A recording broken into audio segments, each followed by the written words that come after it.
quickly.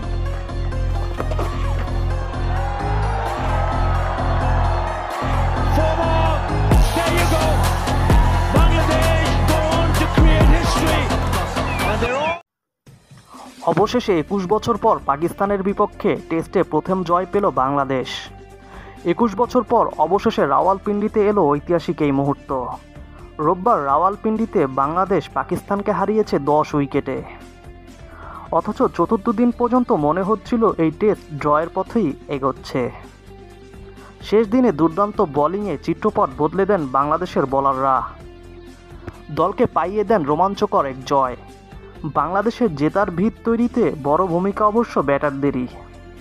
পাকিস্তানের করা 448 রানের জবাবে 565 রান তুলে 117 রানের লিড নিয়ে চমকে দেয় শান্তর দল। পাকিস্তানের হয়ে 171 রানের অবিশ্বাস্য ইনিংস খেলেন মোহাম্মদ রেজওয়ান বরাবরের মতোই ছিলেন ধারাবাহিক।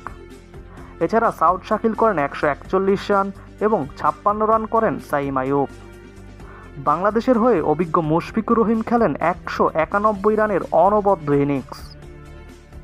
ওপেনার সাদমান ইসলামের ব্যাট থেকে আসে 93 রান। মেহেদী হাসান মিরাজ ব্যাটিংয়ে 77 রানের পর বোলিংয়েও 4 উইকেট নিয়ে রাখেন বড় ভূমিকা। এর পাশাপাশি ব্যাটিংয়ে 50 করেন লিটন দাস ও মুমিনুল হক। আর বোলিংয়ে বরাবরের মতোই নতুন বলে শরীফুল ইসলাম ছিলেন দুর্দান্ত। হাসান মাহমুদও অনেক ভালো বল করেছেন। সাকিব আল হাসান ব্যাটিংয়ে না পারলেও দ্বিতীয় ইনিংসে অসাধারণ বোলিং করেছেন। অর্থাৎ সম্মিলিত পারফরম্যান্সে আসে বাংলাদেশের এই ঐতিহাসিক জয়।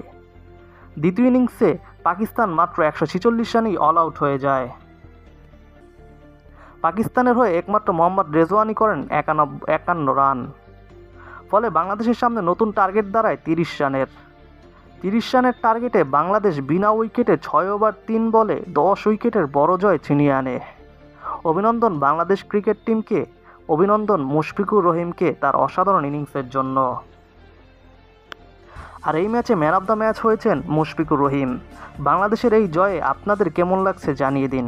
আর দেশ বিদেশের এই রকম খেলাধুলার ভিডিও পেতে আমাদের চ্যানেলটি সাবস্ক্রাইব করে আমাদের পাশেই থাকবেন। বাংলাদেশের এই ঐতিহাসিক জয়ের দিনে হয়ে যাক না একটা লাইক এবং সাবস্ক্রাইব, কি বলেন?